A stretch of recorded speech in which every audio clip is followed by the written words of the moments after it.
आयुष्यात आपल्याला दिशा दाखवणारा एक हात कायम आपल्या सोबत असतो, तो म्हणजे आपला बाप. बाप नावाचं मोठं झाड घरावर बहरलेलं, माथ्यावरती सावली धरून घरासाठी झुरलेलं. ऊन वारा पाऊस वादळ जरा देखील ढळत नाही.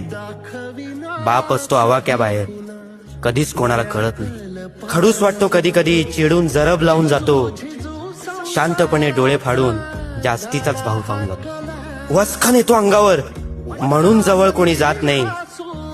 आईसारखे बापाचे गोडवे कधीच कोणी गात नाही. आईसारखी बापाला मिठी कधीच मिळत नाही, कारण बाप असतो आवाक्याबाहेर, कधीच कोणाला कळत नाही. बघा ना, बापाला सहसा कोणी मनावर घेत नाही. बापासाठी आपलं प्रेम कधी अनावर होत नाही.